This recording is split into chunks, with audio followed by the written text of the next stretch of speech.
All right, so let's put away the swimsuits and flip-flops and break out the parkas and snow boots. Today we're heading to rural Wisconsin. It's January 2019. Oh, yeah. Think like bone-chilling cold. Think snow-covered fields.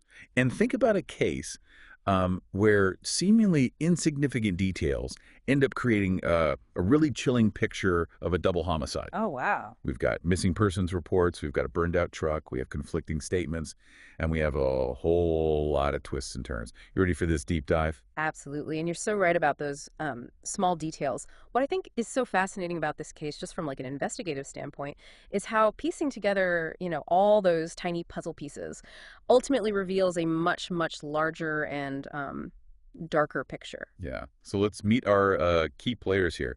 We've got Richard Conklin and Bobby Hayduke, both reported missing. Okay. Both of these guys worked for a cleaning and snow removal company called Spot Free Cleaning. Spot Free Cleaning. Got it. And they both had a history of substance abuse, which sadly played a role in the initial response to their disappearances. Yeah, it is a tragic reality that cases involving people who are struggling with addiction are sometimes not given the same level of urgency. We see this pattern, unfortunately, repeat in a lot of missing persons cases, and it's just a reminder that every missing person deserves a really, really thorough investigation, regardless of their background. Absolutely. And in this case, that initial dismissal almost allowed a killer to get away with murder. Yeah. But then things took a pretty dramatic turn. A burned-out truck, which was registered to Matt Newman, who's the owner of Spot Free Cleaning, was discovered in Milwaukee. What? Yeah, that's twist number one, and it really threw a wrench into everything. Oh my gosh, yeah, think about that. Why would Newman's truck be, miles away from where it's supposed to be, and why was it burned? I mean, these are questions that immediately raise red flags for investigators. Yeah. Right? And it shifts the focus directly onto Matt Newman. Exactly. So the police in Franklin, Wisconsin, where Conklin and Hayduke lived, they start digging into their backgrounds, and they look at their connection to this Matt Newman. And they learned that Conklin's girlfriend had reported him missing after he went out for a night out with friends. And Newman was one of those friends. And Conklin's phone had gone silent, which was out of character for him. But considering his lifestyle, nobody really suspected foul play initially. Yeah, I mean, it's easy to see how the initial perception of, Conklin and Hayduke influenced those early stages of the investigation. But that discovery of the burned truck, I mean, that changes everything. It forces those investigators to re-examine every assumption that they had made and to really, really dig deeper. Exactly. And then there's Bobby Hayduke. So Yeah. he was last seen at Spot Free Cleaning. He was trying to get some money from Newman. Now, hold on to your hats, because this is where it gets really, really interesting. Okay. Newman claims that he was miles away. He says he was bow hunting near Green Bay. Wait a minute. So right away, we've got conflicting accounts. Newman's alibi doesn't match up with the timeline of Hayduke's disappearance, which is a major red flag in any investigation. For sure. And to make matters even more complicated, Newman's wife, Tammy, initially tells police that she doesn't know anything about the missing men. Oh, boy. Here we go. But then she changes her story. She tells them that she actually saw a body, possibly dead, in her husband's truck the morning after that alleged party. Okay, so revised statements are always a little bit tricky. They can either be, someone's genuine struggle to remember details accurately, or, maybe it's a deliberate attempt to conceal the truth, right? So in this case, Tammy's revised statement just significantly increases the suspicion surrounding Matt Newman, Yeah. Okay, so now the police, they're starting to connect the dots. They find Hayduke's car at Spot Free Cleaning, and they discover blood on Newman's driveway. So this is no longer a simple missing persons case, right? And that is when the prosecutor, Hannah Kohlberg, takes this unusual step of getting involved very early on, coordinating a multi-agency effort. That's a crucial turning point, right? Early prosecutorial involvement is not standard procedure. But in these more complex cases, it allows for a much more streamlined and a more efficient investigation. Okay, so why was that so important in this case? Well, think about it like this. You have multiple agencies, right? Each with their own jurisdictions and their own resources. And without one central coordinating figure, it's just really easy for things to get bogged down in bureaucracy. So Kohlberg's early involvement, it ensured that everybody was literally on the same page. Everybody was sharing all of the information, and everybody was working towards that same common goal. It was a real game changer. And it's not just about the different agencies either, right? They also had to deal with like multiple locations. They had a vast, like wooded property. Yeah. And of course, there's the freezing Wisconsin weather. Oh, absolutely. I mean, the environmental conditions alone presented a significant number of challenges. Imagine trying to secure a crime scene when everything is covered in snow and ice. Oh, yeah. It's a logistical nightmare. Yeah. And then, while they're searching for clues, the investigators get a chip from a neighbor. He lives near Newman's hunting property. And this neighbor tells them about a spot-free cleaning trailer that's just sitting there on the property. Wow. That one seemingly insignificant detail turned out to be so crucial. It provided that probable cause that the investigators needed to be able to obtain a search warrant for the property. And it just highlights how important community involvement is in these investigations. Sometimes, it's that one really observant neighbor that can make all the difference. Yeah, absolutely. And once they had that warrant, the investigators wasted no time. They brought in cadaver dogs to search this vast property. And remember, it's January in Wisconsin, right? So the ground is completely frozen solid, which makes the search that much more challenging. Oh my gosh. The sheer determination of these investigators is remarkable. They had to construct a heated tent around that area of interest just to thaw the ground enough for those dogs to even work. Wow. Talk about some dedication to finding the truth. Yeah, for sure. And what they found next really sent chills down everybody's spine. In a fire pit, they discovered human remains. 2 skeletons, to be exact. Oh, my gosh. And that fire that had burned there, it was so intense, it was so hot that the surrounding pine trees were scorched all the way to their tops. I mean, it just paints a really, really gruesome picture. Now, identifying remains that have been subjected to that kind of heat, I mean, it's incredibly difficult, right? Yeah, absolutely. Intense heat degrades DNA, right? So it makes it very, very challenging to get a positive ID and almost impossible to determine the cause of death. It's a major, major obstacle in forensic investigation. Right. But despite the challenges, they were able to use DNA analysis to confirm that one of those skeletons belonged to Bobby Hayduke. Okay, so that's a huge breakthrough for the investigation, but it also raises the stakes even more.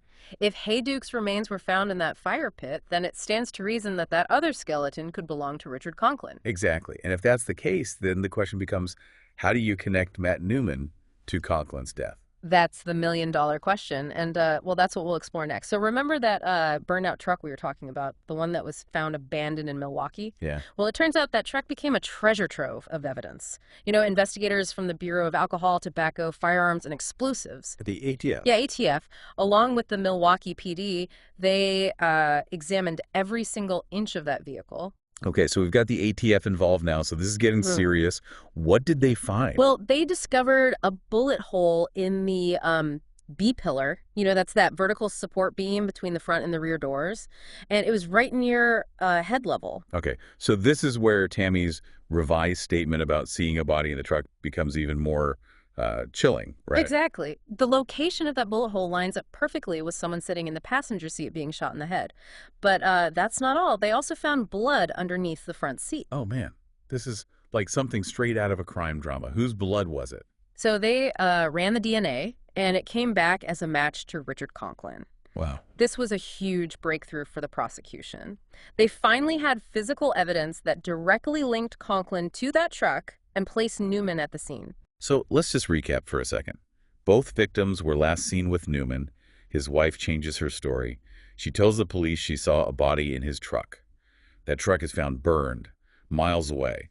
His cleaning trailer is abandoned on his hunting property. 2 bodies are found in a fire pit. And now we have Conklin's blood inside that burned out truck. So, I mean, it's all pointing to Newman, right? It definitely paints a pretty compelling narrative, but we have to remember that this is still, largely a circumstantial case. Right. The prosecution, they have a mountain of evidence, over 300 pieces to be exact. Wow. But they have to figure out how to weave it all together. They have to present this coherent story that proves Newman's guilt beyond a reasonable doubt. I mean, that sounds like an incredibly challenging task, especially when you consider all the different locations and all the timelines and all the witness testimonies. Yeah, it's a massive logistical challenge. And to make matters even more complicated, Matt Newman, he decided to talk to the police. Oh, really? Not once, but twice. He gave 2 really lengthy interviews. Wow, that's a bold move. What was his strategy in doing that? Well, he used a pretty Classic tactic. He mixed truth with fabrication. He admitted to some facts that could be corroborated, hoping that that would make his lies seem a little bit more believable. Oh, I see. So, for example, he admitted to driving to Milwaukee, and he said that he had his brother pick him up. And he also claimed that he'd been with Conklin and Hayduke, but that they had parted ways. And he claimed that he had no idea what happened to them. So he's trying to control the narrative. He's like cherry picking the facts that kind of support his version of events, Yeah, right? exactly. So did he try to like pin the murders on somebody else? He did. Initially, he tried to blame Bobby Hayduke. He was saying that Hayduke had a violent temper and that he was involved in drug deals. And he even brought up a real person, an acquaintance named Anthony Bartline. And he suggested that maybe Bartline might be responsible. Okay, but if Newman was telling the truth, wouldn't the police have found some evidence to support these claims? That's exactly right. And that's where the investigation really shines, you know. They very meticulously check every detail of Newman's story, and it all just kind of fell apart. So, for example, when they interviewed Anthony Bartline, he had a really solid alibi, which completely debunked Newman's claim. So it sounds like Newman really underestimated the thoroughness of this investigation. Yeah, he definitely miscalculated. And there's this one piece of evidence that completely dismantles his alibi and puts him right at the center of this crime.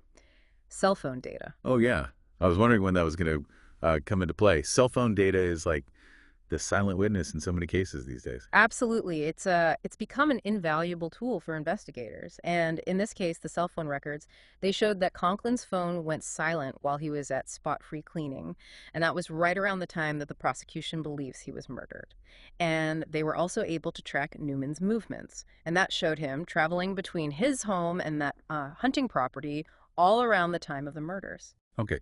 So the cell phone data creates this timeline that directly contradicts Newman's alibi. Exactly. It's really irrefutable evidence. And Prosecutor Kohlberg, she used all of these pieces. You know, she used the cell phone data, the forensic evidence from that truck, the witness testimonies, even tiny little details like those singed pine trees and the amount of charcoal Newman had bought. And she used all of this to construct this chillingly detailed account of what she believed happened that night. Okay, I'm on the edge of my seat. What was her theory? Well, Kohlberg argued that Newman and Conklin had been partying for days, and it ultimately led to an argument at spot-free cleaning. And she believes that in a fit of rage, Newman shot Conklin in the head. And then he just drove home with Conklin's body still in the truck. And that's when Tammy saw the body. That was her argument, yeah. She believed that Newman then cleaned up the scene at spot-free cleaning. He transported Conklin's body to the hunting property, and then he burned it in the fire pit. Then she thinks that he drove the truck to Milwaukee, set it on fire, and called his brother to pick him up. You know, he was hoping to create an alibi. But why kill Bobby Hayduke? Kohlberg theorized that Hayduke had either witnessed something or heard something about Conklin's murder. Ah, okay. He started asking questions, which made him a liability for Newman. So Newman, he realizes that he can't risk Hayduke talking. So he killed him, and he disposed of his body in that already burning fire pit. That's a chilling and disturbingly logical sequence of events. It is. And Kohlberg, she presented all of it to the jury in just meticulous detail. She didn't just present the facts. You know, she told a story. It was a story of betrayal and violence and this desperate attempt to cover up this really horrific crime. So what did the jury make of all of this? Well, after they had heard weeks of testimony and had examined all of the evidence, they deliberated and they reached a verdict. So after weeks of testimony and a mountain of evidence, the jury has reached a verdict. What did they decide? Well, the jury found Matt Newman guilty. Wow. On all counts. Guilty on all counts. Yep. And he was sentenced to over 70 years in prison. So basically a life sentence. Over 70 years. That's a pretty powerful statement from the jury. They clearly believed Prosecutor Kohlberg's version of events. It's a real testament to her skill as a prosecutor. Yeah. You know, her ability to weave together all these like seemingly disparate pieces of evidence into one really cohesive and compelling narrative. Absolutely. I mean, this case just really highlights the importance of not just having the evidence, but being able to present it in a way that the jury understands and believes. You know what I mean? Right. Kohlberg, she didn't just throw facts at them. She told a story. Right. And that story just resonated with their sense of justice. It's a good reminder that storytelling is a really powerful tool, even in the courtroom. But what about Newman? How did he react to the verdict? Well, that's where things get even more interesting. To this day, Matt Newman maintains that he's innocent. Really? He insists that he had nothing to do with the murders of Richard Conklin and Bobby Hayduke. I mean, that's just wild. After all that evidence, the burned truck, the bodies in the fire pit, the cell phone data, I mean, he still claims that he's innocent. Do you think he actually believes that, or is he just in like a state of denial? It's a fascinating question, psychologically speaking. Yeah. We often see this phenomenon in criminal cases where the perpetrator, they're just unable to confront the reality of their actions, so they just go into this state of denial. And it's a coping mechanism, it's just a way to protect their own psyche. So it's almost like he's built this alternate reality in his mind, one where he's not a murderer. It's possible. Yeah. Or, maybe he's just clinging to the hope that someday he can overturn the verdict. It's a reminder that even when a case seems open and shut, like there are always these layers of complexity, especially when you're talking about human psychology. Yeah, absolutely. And, this case also makes us confront some pretty uncomfortable societal biases, right? Remember how the initial response to the missing persons reports was sort of dismissive? Yeah, because of their history of substance abuse, Conklin and Hayduke weren't really given that same level of attention that other people might have gotten. It's a tragic reminder that every life matters and every life deserves justice, no matter what their past struggles might have been. Okay. So as we wrap up our deep dives into this Wisconsin cold case, what are the key takeaways for our listeners? What can we learn from this story? I think this case is a masterclass in piecing together those seemingly insignificant details to reveal a larger truth. It reminds us to pay attention, to connect the dots, and to never underestimate the power of those small details. It's like that old saying, the devil is in the details. But in this case, it was the truth that was hiding in those details. And it took the dedication of the investigators and the persistence of the prosecutor, and it took the power of forensic science to really bring that truth to light. And it also reminds us that we should always be questioning the information that we're given. We should be digging a little deeper, looking for those hidden connections. Yeah, exactly. Don't just take things at face value. Challenge assumptions. Consider multiple perspectives. Ask yourself, what am I missing? That's the real lesson here, and it really is applicable to so much more than just true crime.